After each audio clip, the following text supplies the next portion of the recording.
It is Friday, November 14th, 2025. This is another off-season edition of Baseball Today. That is my man, Trevor Plouffe. I am Chris Rose, producer Dan along for the ride as well, as we are getting ready for a nice, relaxing weekend where some of us... Are you mocking me? I mean, you're showing skin. I should just take my shirt off. Yeah, I'm at a friend's house right now. We took a nice little couple-day vacation. Yeah, it's hard to squeeze in vacation days when I work back, obviously, in the NFL Network studios on Sunday. So we gotta go. If we're going anywhere, it's like a Thursday to Saturday sort of deal. So, yeah. So if I'm stumbling all over the place, there's a good reason. We went out last night, and for the Rosemeister, a little cup of coffee, get this thing going. That's not a cup of coffee. That's a carafe of coffee right there. Good for you. I like where your head's at already. I can just tell by the vibe. This is going to be a phenomenal show. Yeah. Who knows? Maybe Mrs. Rose will drop by. Probably not, but you never know. The queen, as we like to call her on dugout discussions. All right, let's get to it.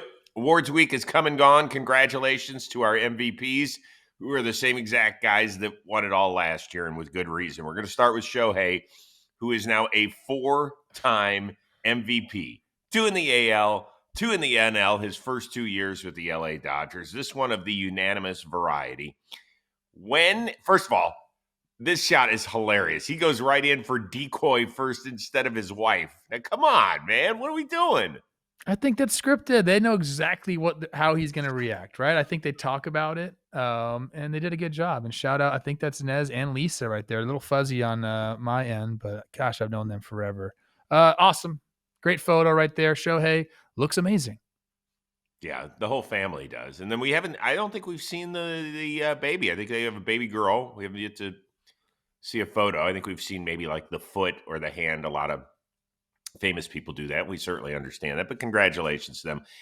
At what point, I know we've asked this, but now that we're here 4 times, and you're talking about the best of the best, I think he's one of 10 people that have ever won 4 MVPs in their respective major sports, not just Bonds in baseball, but we're talking about Gretzky and LeBron and Jordan and Kareem and guys like that.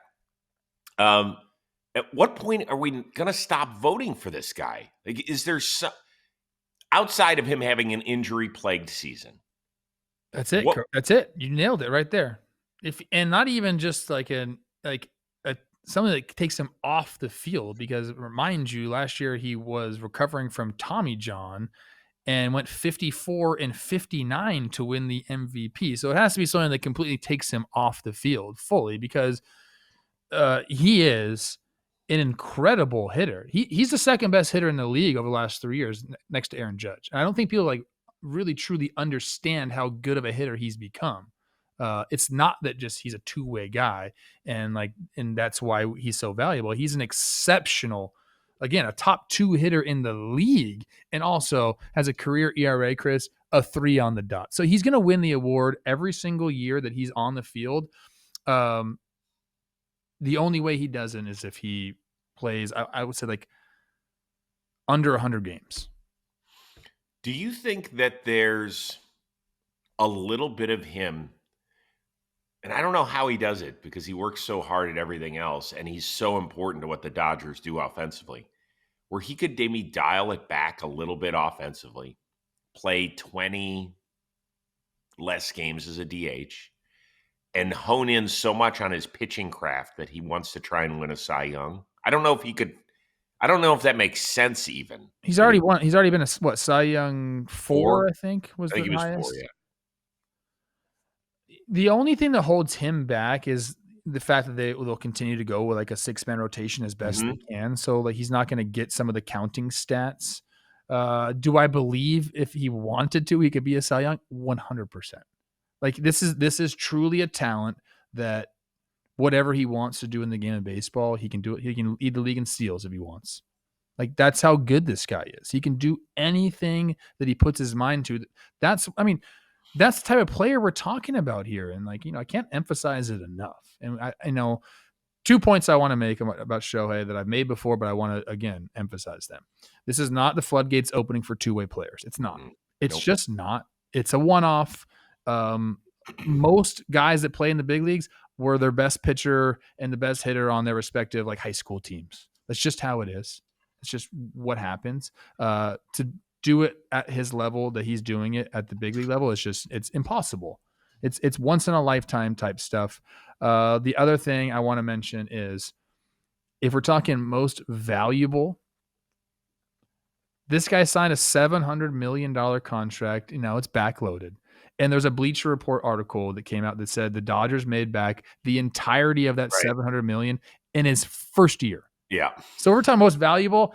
It's Shohei, and nobody's coming close to that. Yeah, you can throw valuable in whatever column you want to.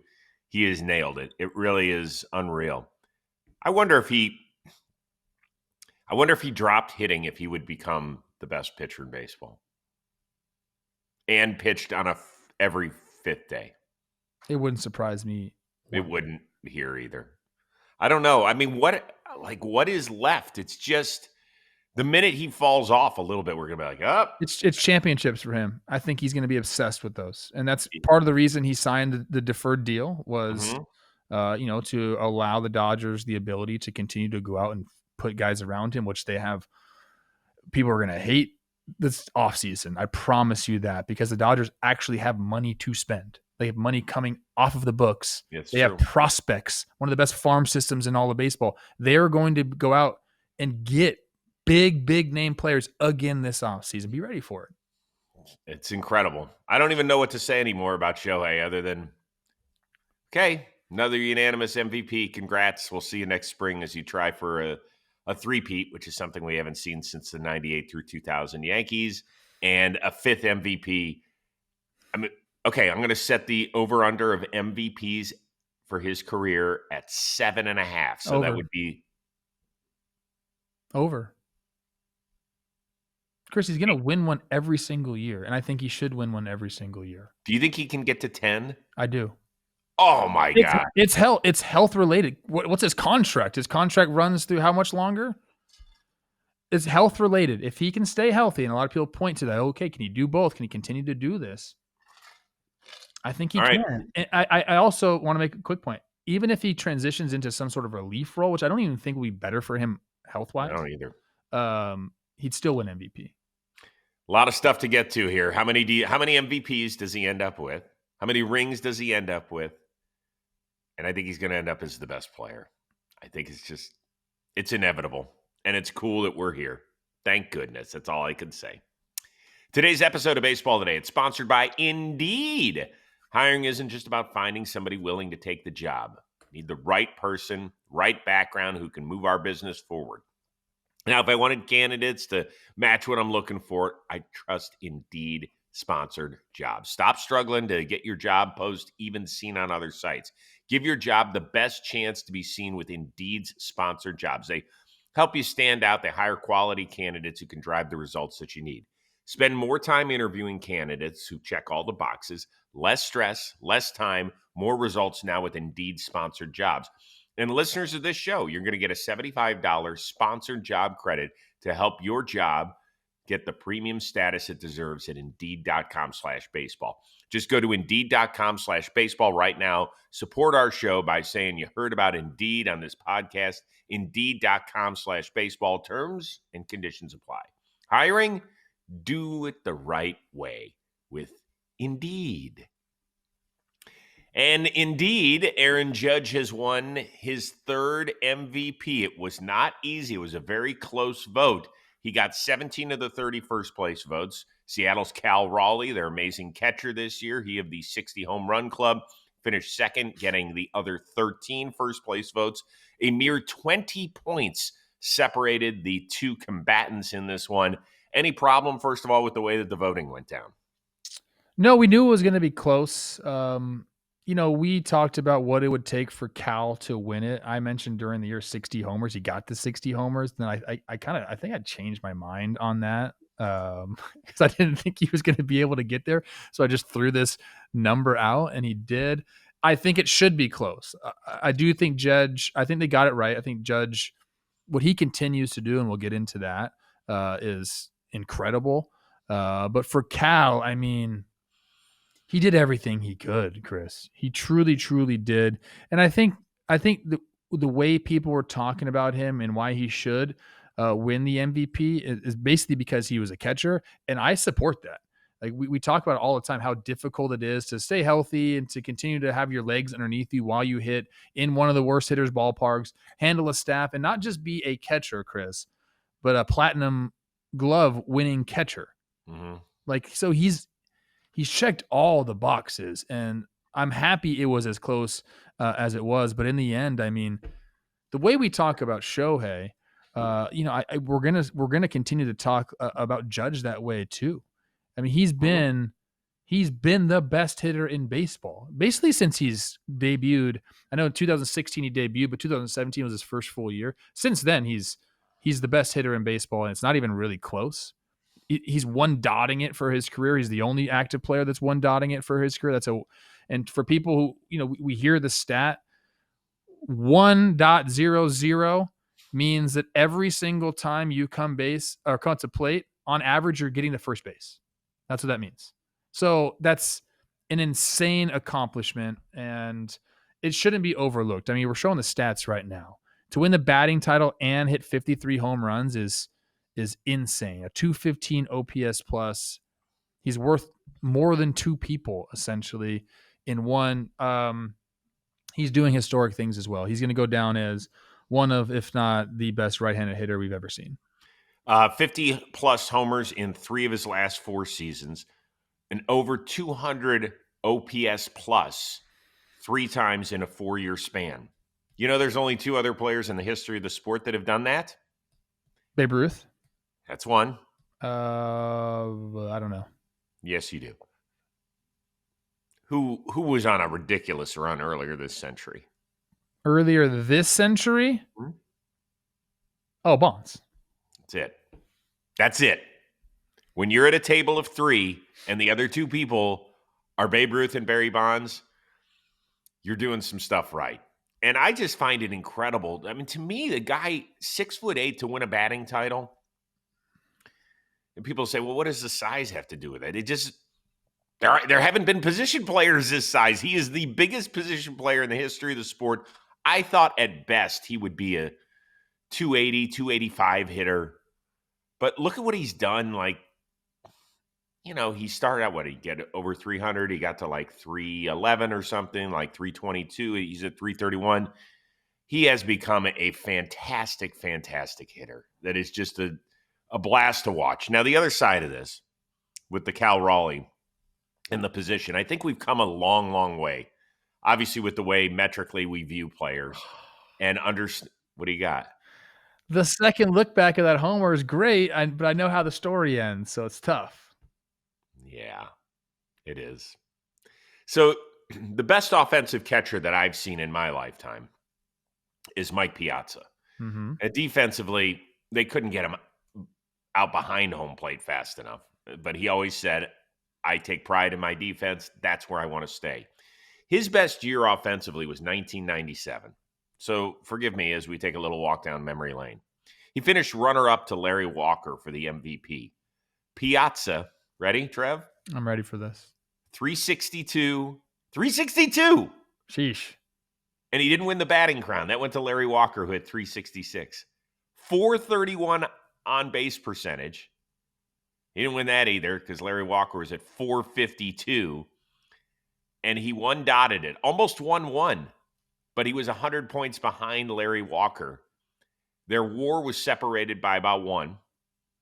Roughly what Cal and Judge were separated by.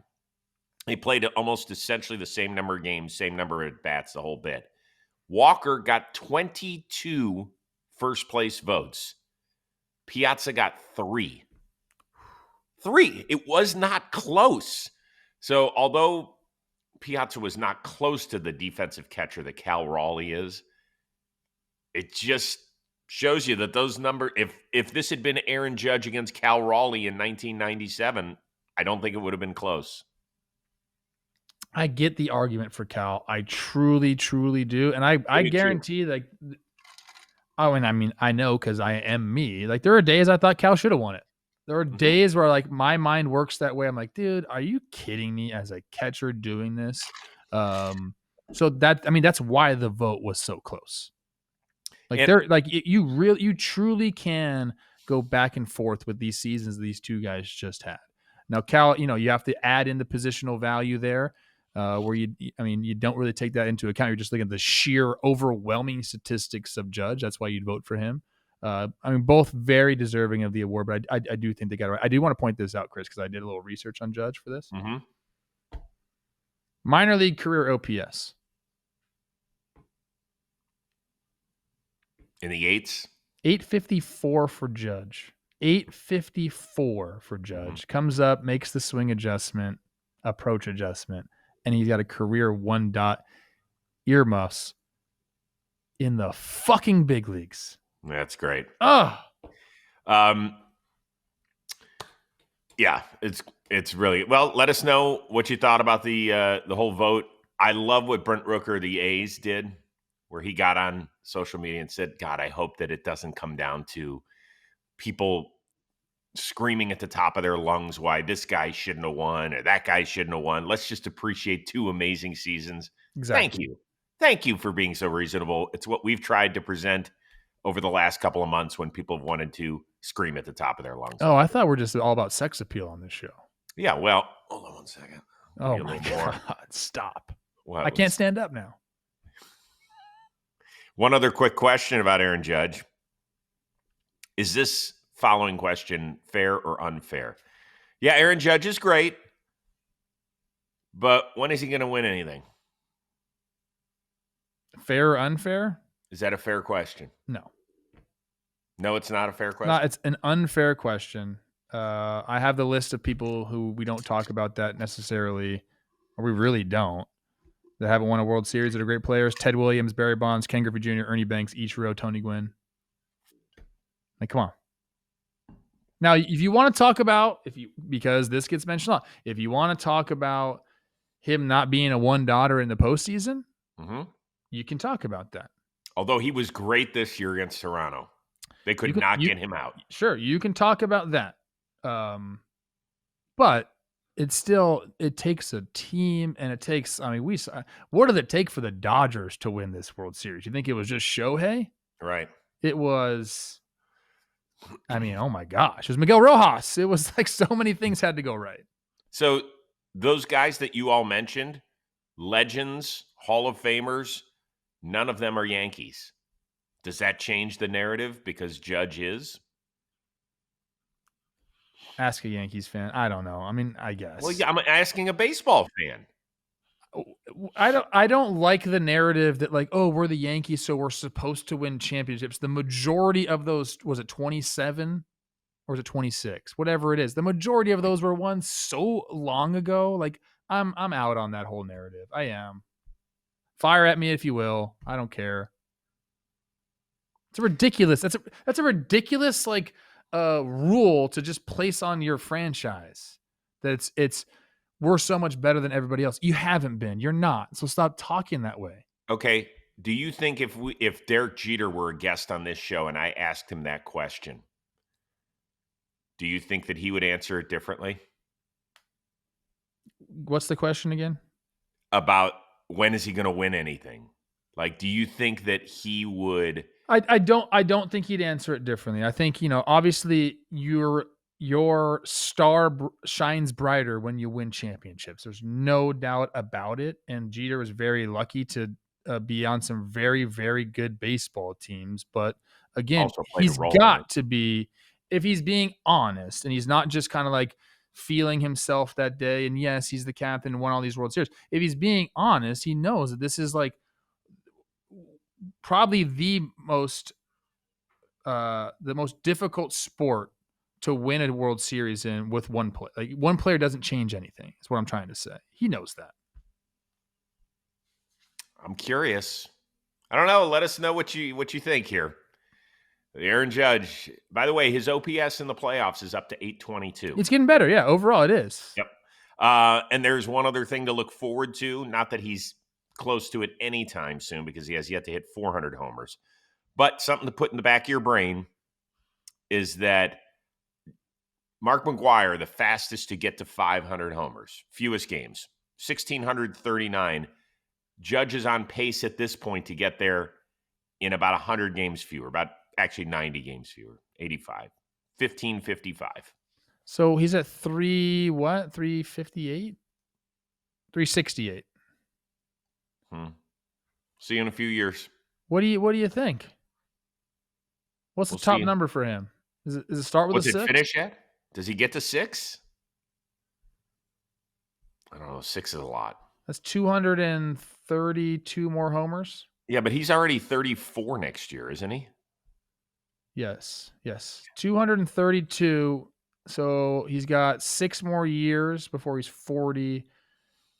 40 a year. Okay. That's so doable for him.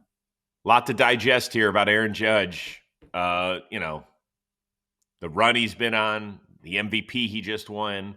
Any problem with Cal finishing second here? Where does he sit in the pantheon of great players in history? Does it matter if he doesn't win it all? All that sort of stuff. In the meantime, quick shout out to our friends over at Nike. Baseball, we know it's all buttoned up, but it's not too late to rep your team and celebrate another season down. So go check out our affiliate link in the description below. Shop amazing Nike gear today. You'll be glad that you did. All right, we're going to move on as we continue with awards week. Cy Young went to the starters of the 2025 All-Star Game in Atlanta. Tarik Skubal becomes the first AL pitcher to win back-to-back honors since Pedro did it a quarter century ago. We'll get to him in just a bit, but we're going to start out with Paul Skenes, who followed up his rookie year with a unanimous Cy Young winner. So he goes Rookie of the Year, then he goes Cy Young. We have seen plenty of great arms over the last 40 to 50 years. We're going to condense this a little bit. Is he at the top of the talent chart when we're talking about like most impressive start? And this is like so much, or like such a you question. Like you're going to give such a better answer than I'm going to give. I think the guys that come to mind for me, like Dwight Gooden, even though I didn't really see him pitch, I understand the kind of start he got off to. There's obviously the Fernando Valenzuela discussions.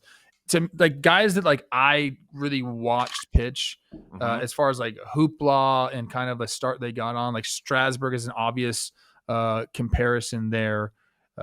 I think Skenes is better than him and will continue to be better than him.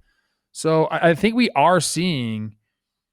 I mean, in front of our eyes right now, not only do we have one of the best right-handed hitters of all time, we have the best player of all time.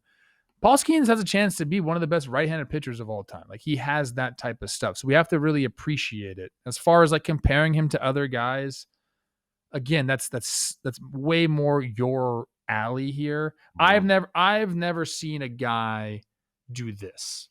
Yeah. In the time that I've been watching baseball and have been tuned in, especially during my career, no one's done this. So I think he is on the top of the chart there.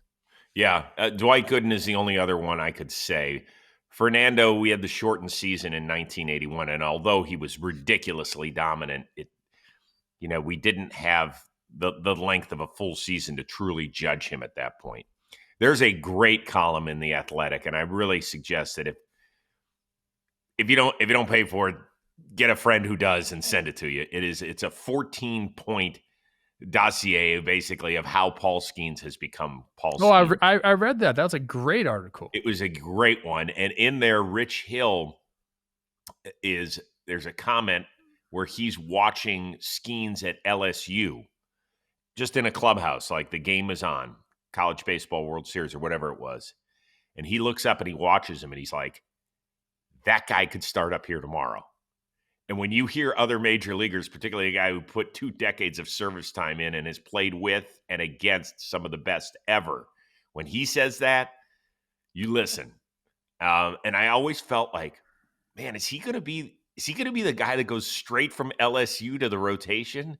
I understand why it didn't happen and long seasons. Let's just slow play him and get some extra service time and all that stuff. But stuff-wise, incredible. And what he does every 5 days on that mound should be show-stopping. Like, everybody should stop what they do and go find Paul Skenes on your MLB app and go watch him.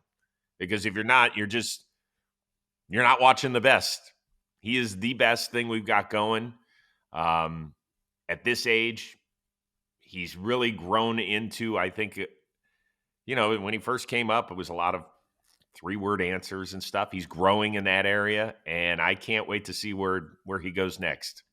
So I think the reason he's been able to separate himself from other guys, and I'll probably never live those Jacob Misiorowski comments down.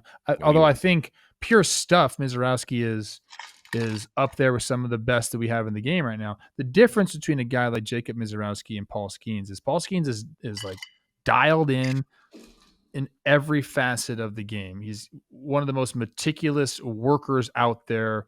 I mean, you talk about that article. They talk about from the time he was 14 years old being obsessed with the details of the game. So the work ethic is there. The arm talent clearly is there. And a lot of that got the way it has from his work ethic. And then the pitcher's mind, like the sequencing, like he's a true pitcher. Like he's not just the guy with stuff. That's when you makes me want to throw up, to be honest with you. When you get guys that have stuff and that are pitchers, it's game over. It truly, truly is. So that's, I think, where he separates himself more than people give him credit for. He's not just this amazing arm talent.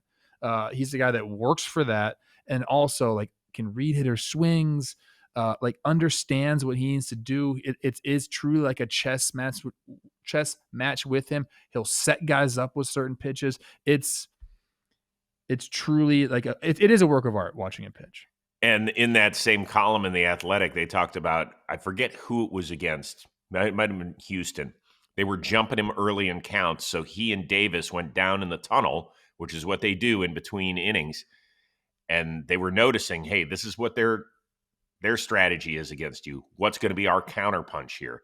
And instead of, going to try and get 8, 9, 10 punch outs, go look at his stat line. I think he finished with either 3 or 4 strikeouts, but gave them length. I think it was like an 8-inning start or something like that. To be able to adjust when you're that young on the fly, and credit to Henry Davis, too, as doesn't have a ton of service time.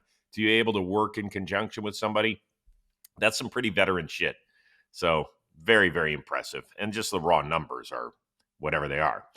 There's also the other side of this with every Paul Skenes discussion we have, which is the future of Paul Skenes in Pittsburgh. How much is there one? There have been rumors even floating around over the last week that he's been fantasizing about playing meaningful baseball for another team. And so after winning the Cy Young, he did the Zoom with the local scribes, and here's a little bit of that. I'm on the Pirates. My goal is to win with the Pirates. I love the city of Pittsburgh. There was a report today that you have told teammates that you want to play for the Yankees and that you're hopeful for a trade. I don't know where that came from. The goal is to win. Yeah, I don't know the reporter that reported it. I don't know the player who supposedly said that, but the goal is to win, and the goal is to win in Pittsburgh. This just isn't going to get quieted down anytime soon, is it? It's just going to get worse. Yeah, I mean, they have it's not a difficult decision, but they're making it a very difficult decision, and they are going to get peppered with it. I'm not talking about Paul Skenes, I'm talking about the Pirates themselves. I mean, you get a talent like this, a guy that, one of the only pitchers that commands an audience the way he does every single start. Like, you got to find a way to keep him. But it doesn't seem like, talk to any Pittsburgh Pirates fan, it doesn't really seem like that is going to be the case. So I do think his time there is limited. Do I think he wins in Pittsburgh? I do not. Which is sad because, if you follow the sport, what kind of like pitching they're about to have. Like they're about to have a rotation. If they can get all those guys healthy and some of the guys that just graduated to the big leagues, like there's a chance they have one of the best rotations in baseball. And it could be the best rotation in baseball. And to have that at your fingertips, to have drafted and developed it, and to just like do nothing with it is sad. It's sad for the city. It's sad for your organization. I hope it changes. I don't know how it would change. I think we would have to probably get new ownership. That's from what I hear. But yeah, if nothing changes, he will not win in Pittsburgh. It's horrible for the sport on two fronts. Number one is that another small market team is at the mercy of an ownership that does not want to spend. and just has zero interest in it, right? We've talked about it. 2016 Ivan Nova continues to be the answer to a trivia question. That's wrong. And the question is, if you haven't followed along with this game, who was the last free agent to sign a multi-year deal with the Pittsburgh Pirates? 2016? I mean, what are we doing? I think he's now, in my I book don't too. know if he were in Kansas City, would they spend $450 million to keep him? I don't know. I mean, they gave Bobby Witt $280 or whatever it was to keep him. It's a little bit different, position player as opposed to a guy who's going to start 31 times. So I don't want to just single out Pittsburgh, because I think there's probably 8 to 10 other teams that would be in the same exact boat. So this is not a shit on Pittsburgh for a deal. It's not fair. I mean, I am going to shit on him a little bit. You didn't have the foresight to go after him immediately with a contract? You mean before he even set foot on a major league mound? Immediately, yes. Do you think he would have signed one? Probably. Be honest. I mean, you think he would have? If you throw those numbers out before you even step on a big league field, you're talking hundreds of millions of dollars. Mm-hmm. Again, if you're just sitting back here like, oh well, no, of course he wouldn't sign that. He's worth way more. It's like, put it in front of somebody. Imagine someone coming up to you with a piece of paper and say, sign here, and you're going to have $100 million plus. Yeah, you should have at least. I mean, yeah, you got to shoot your shot. Not some bullshit ass offer, which they probably did. Hey, here's for 8 years, $50 million. That's not going to get the job done, right? But like a real contract, because if Rich Hill saw it when he was at LSU, you surely knew it. If you're an organization, or if you didn't, maybe they didn't, because they are who they are. But man, they missed, yeah. Chris. And even they are going to trade him. I don't know if it's at the end of next year. I don't know where the timeline fits here. They only have $31 million on the books this coming season. It's Brian Reynolds and it's Mitch Keller. Those are the only guaranteed deals. That's it. And they have some money coming off of the books after this year. So there's no reason to not try and get some offense going. I want to at least see him make a playoff start in a Pirates uni.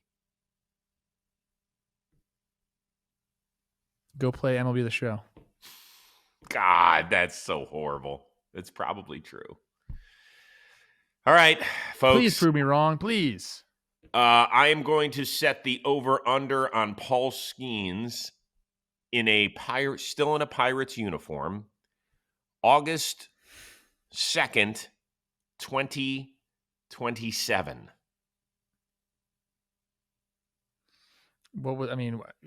Don't do this to me on the spot. How many more years of control is that after 2027? What is he? When's he a free agent? 2030? What is it? Let's see here. Paul Skenes is a free agent 2030. So that would mean 2 more full years of control after that. 2.5. 2.5. Still. You think he's still a Pirate on August 2nd, yeah, they're going to try to milk him for all they can and then still try to get prospects out. They don't need to trade him that early. So maybe after that, Yeah. Maybe after that one. 2027 season. All right, let us know. What do you think? I think August 2nd is a pretty good post line. I'm just saying, like, they're gonna try to get as much money out of this guy as they can. Let us know in the comments. Their return, yeah. Does anybody think that he's no longer a Pirate before then? August 2nd, 2027. And if so, where does he go? Come on. I can't believe he's got that much more control. All right, are you ready to level up your collection or get started trading cards? Arena Club's original slab packs bring the thrill of ripping packs combined with the power to buy, sell, and trade all in one nifty place. Arena Club makes it easy to chase grails, flip slabs, keep your collection growing with the cards you love. With slab packs, you can actually rip a wide range of packs starting at $25 and up. Every pack has grails that are at least 20 times the price of the pack. Once you open your pack, you get the excitement of seeing what you pulled instantly. Each slab, it's added to your showroom immediately, available for listing and auction, trading, or simply showcasing. With every slab pack, Arena Club will make you an instant offer for your card based on its market value. That's right, there's no guessing, there's no waiting. You get an instant offer for estimated fair market value, accepted on the spot, simple, fast, risk-free. Right now, you can get 20% off your first slab pack or your card purchase by going to arenaclub.com/baseball today and use that code, please, baseball today. All right, let's move to the AL Cy Young Award winner for the second straight year. It is Tarik Skubal. My question for this is he the guy you want on the mound? One game, winner take all. Is he the dude that's getting the ball? I don't think he's the one dude. I think there's multiple guys that you can put in the discussion. Oh, come on. Give me one guy. I'll tell you why. Number one, we just talked about Paul fucking Skenes, Chris. Yes, we did. Okay, that's a pretty good answer right there. Don't tell me that's like not. That's a great answer. Tarik Skubal, platoon proof, lefties, righties, everything. He's great. He's awesome. Doesn't walk guys, strikes guys out. Yes. I'm going to add Yamamoto into that. How could you not talk about this guy? We just saw it in the biggest moment. Like, we don't talk enough about Yamamoto. I think that's going to change going into next year. But I think right now we're seeing multiple guys we could put in that category. Now, okay, I gave you those three guys. Skubal, Skenes, Yamamoto. I think I go Skubal. I think there's just something about neutralizing the lefties as best you can. That's where I would go. I think he's got all three of those guys do a good job in that regard, but there's just something different about seeing a lefty, a power guy like this. So I would go Skubal. Although again, I just gave you three great answers. Yeah, I actually think that Yamamoto is the only other acceptable answer at this point. Skenes is not? No, I don't think so yet. I think he's really close. And actually, here's the reason I would go Yamamoto over Skubal. Okay. The one thing that gets me is that he doesn't throw like more than 103, 104 pitches in a game ever. And the last pitch he threw in the decisive game in Seattle, remember how spent he was? He screamed at the top of his lungs. Was that his 13th strikeout of that game? I forget exactly what it was. But he was done after like 99 pitches, I guess, whatever the number was. He just was done. And I don't know why it is that he has a hard time getting deeper. Have you seen his windup? It's all effort. Yeah, it is all effort. Is there any way, I guess this is my question. I'm not taking shots at the guy because I love watching him pitch. I think he's an animal. He's really one of my favorite dudes to watch in baseball. But is there a way that he cannot use as much energy? Like, why is it that? No, I mean, I think that's just how. That's just who he is. Yeah, I just played myself, by the way. Yamamoto has a better OPS against than Skubal. 486 OPS against for lefties. Oh my God, that's insane. There's no wrong answer. You make me pick, even though I like clearly hate when you do that. It's fine. I know. You like to just put me through the ringer here a little bit. Sorry. I do think Skenes is in the conversation, and I'm waiting for your answer as to why not. You said not yet. Why? I think I just want to see a little more consistent length out of him. That's not by his design, though. Like, if you're saying one game, you don't think he can give you 120? Of course he could. Okay. That's the Pirates limiting him. That's probably fair. But the thing I always love about Skubal that you say all the time is that he can get you out in the zone. And not everybody can with multiple pitches. Yamamoto is one of those guys that definitely can. Skenes is obviously a third guy.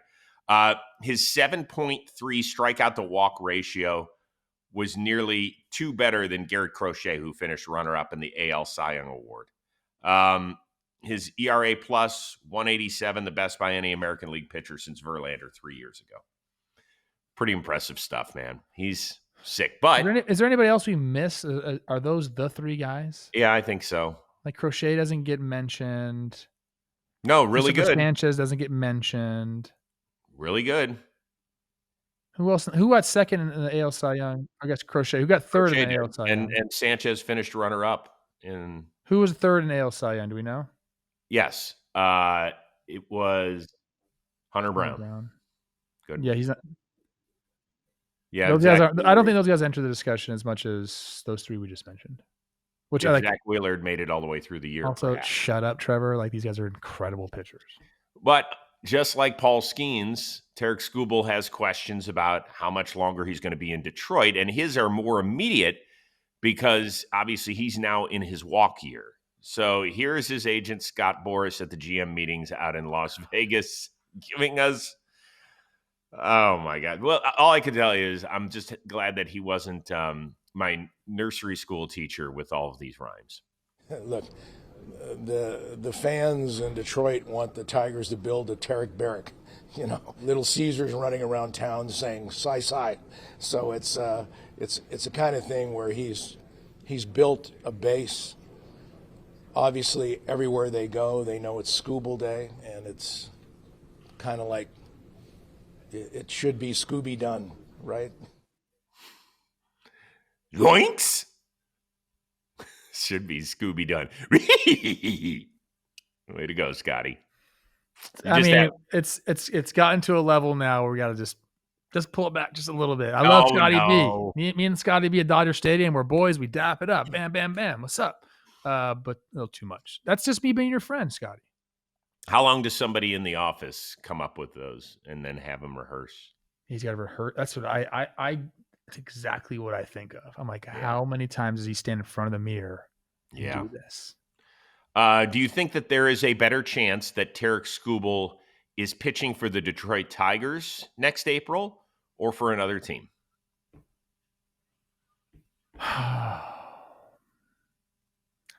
I think he's going to be pitching for another team. I do too. I do, because it doesn't seem like he's going to take an extension unless they meet his demands, which are, I don't think they're going to. Scotty B, his agent. He's 1 year. I mean, this is his last year. So if the Tigers understand they can't sign him to a long-term deal, the only reason to keep him was to say, hey, we got to compete with this guy. But I think they're more inclined to say we need to maximize value with this guy. Because if you go and number one, you can't take him to the deadline. You just can't, because you're going to be in contention. You're in the AL Central. Like, they're going to probably be leading the AL Central, and then you trade Tarik Skubal. At that point, they can't do that. Like, that is just PR suicide, if you will. I don't know if I should say that word. I don't know. You can't do that. So you have to do it now. And I think that's what's going to happen. I think they trade him in the offseason. Yep, I agree. I think he gets traded, and I think they should trade him. If Mr. Ilitch was still around, then I would say I think they're going to sign him. But I just don't think that the new thought process with the family will allow them to do this. I just don't think it's going to happen. And so they can still very much remain in contention. They could go a different tact and sign a guy for $170 million that can help their team while also trying to fortify with other pieces that you get in the Skubal deal. Obviously, the Mets, we know they've got a bunch of young arms that would look great at Comerica. We know that the Dodgers, I'm getting them out of the American League if I'm the Tigers. I can't screw with that stuff. So I'm cutting this down to there's. Can you imagine him facing the Tigers in the postseason? That's my point. No, hey, listen, if we in the American League, if we face Tarik Skubal in the World Series, I'll live with that as a Tigers fan and as a Tigers executive. But I can't do it where I get knocked out in the wild card round. No, that one I'm not living with. I'm living with losing in the World Series because Tarik Skubal shut our ass down.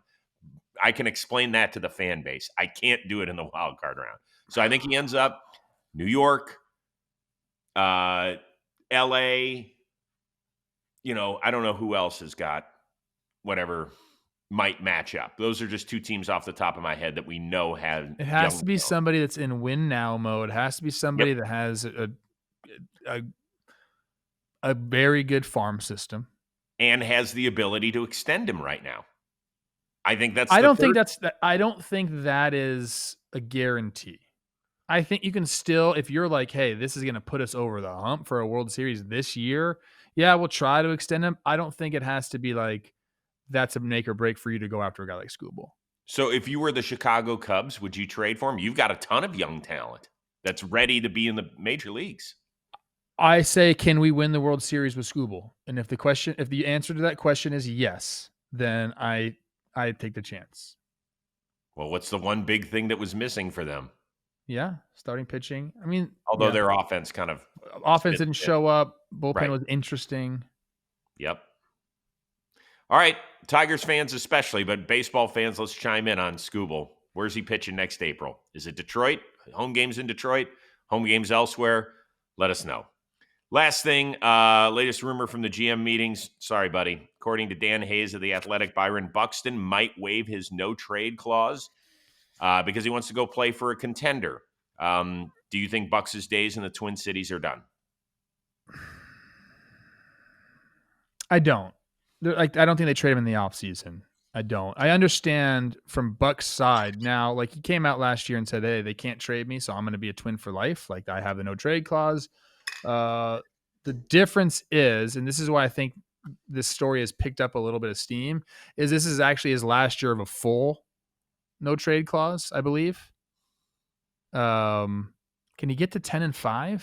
Well, that's the thing. So can he get there? Because after that, per his contract, he has a limited no trade. All right. So his service time right now is, I mean, at this point next year, he's at 10. So does it turn into a full no trade then, right? Well, if you're a 10-5 guy, then it's full no trade, which we got is to what make he's sure got. that, because what I was reading was, do you honor the contract that you signed, or is it you just get 10-5? Well, I mean, there's a reason they put that in then. Yeah. So if he gets traded this year, which he can't, then the 10-5 would not be a thing for him. He can get traded. He just has to approve it. Yes, but then the 10-5 is not applicable anymore, and it becomes the team that gets him will have him with a limited no trade. Right. So Byron's in control no matter what. Okay, that's different than what I thought. I forgot about the 10-5 rights.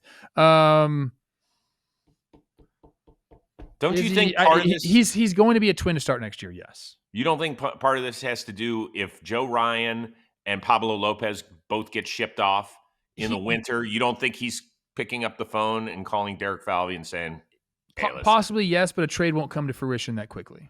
Okay. I believe he's a Twin to start the season. If they trade Pablo Lopez and Joe Ryan, which they haven't said they're going to do. Right. We'll see. Derek Falvey said he wants to add and be competitive. We'll see how all that goes. I think the bigger question, the better question. Yeah, I said that I would like to be thin and look like Bradley Cooper. That shit ain't happening anytime soon. The better question, since I am our Twins guy, the better question would be, gotta just had it. Would Twins fans be mad at Byron for requesting a trade if those other guys left? That's the better question. And I don't think he can be mad. No, I don't think so. I think he gave everything to you, and he's continuously declared loyalty to the Twins. But after a record sell-off last year and then trading away everyone and just being, only has 3 years left in the contract, just being completely, if you trade those guys, you're going to be non-competitive next year. Yep, you're right. I wouldn't fault him. I hear you. All right. One other note before we get out of here for the weekend, new John Boy Media channel alert. If you have not heard, we've launched an all-new channel exclusively for cricket content. It's called That's Cricket. Brought out cricket creator Adam Bannon, as well as pro cricketer Liam Plunkett. Have you seen this guy? I have not yet. Oh my, Jimmy, I just had Jimmy on. He went over it. It's like if you said AI, create a cricket show very similar to Talking Baseball, but make the former player more handsome. Wow, more handsome than you? It's ridiculous. I'm upset. No one asked me. No one got my permission for that. Wow. Strife in the company. At any rate, our combo of Bannon and Plunkett, they're going to be breaking down cricket action year-round. They've got live streams, previews, recaps, all sorts of fun stuff. even if you've never watched a minute of cricket, which is kind of like me before we started doing ball and play, we think you're going to love the stories. There's great rivalries. There's personalities. It feels a lot like the sports that we love, particularly baseball around here. So first up, we're locked in on the Ashes as England and Australia face off. Nobody's going to be covering it quite like John Boy Media. So make sure you subscribe to That's Cricket on YouTube. Go check it out. I guarantee you'll like it. It's important to find new flavors that you like in the sports world. You have time for it. It's at your convenience. That's the best part about being on YouTube, is that when you're ready to sit down, or if you're traveling, you want to fly on a plane, go check us out. Get a little Wi-Fi up there in the air, 35,000 feet, and check out our new friends here at John Boy Media. It'll be awesome. All right, brother. I guess I'm going to go relax now. Michelle, is it time to relax? Bring Michelle in here. Get over here, Michelle. No, Michelle's not going to come in. Right, I don't think the Queen. Is the Queen coming? Where's the Queen? She better have a mimosa right now, Chris. You need to get her a glass of champagne. Oh, the Queen has arrived. Look who's here. It's the Queen. There she is. Get out of the picture, Chris. We can't even see her. Oh, yeah, you're right. There she is. Okay. There she is. Here, wait. Squeeze that way. There we go. No, this way. I know it's hard to see. See? You guys look so happy. You guys are my inspiration. Oh, you stop that now. You're good. Where's your bathrobe? You got all dressed. You had to leave me all sexy and stuff for our viewers out there. Look at this. I'm ready to start the day. Yeah, she's like, get off the freaking computer and let's go. Let's come Exactly. It's go time. Yes. All right. Everybody have an amazing weekend. So that would be for where are you leaving? She's out. Bye. She's out. She's already gone. On to the next thing. For our amazing one-of-a-kind producer, Dan Rourke, the uber-talented Trevor Plouffe, I am Chris Rose. We will see you early next week here on Baseball Today. I'm out.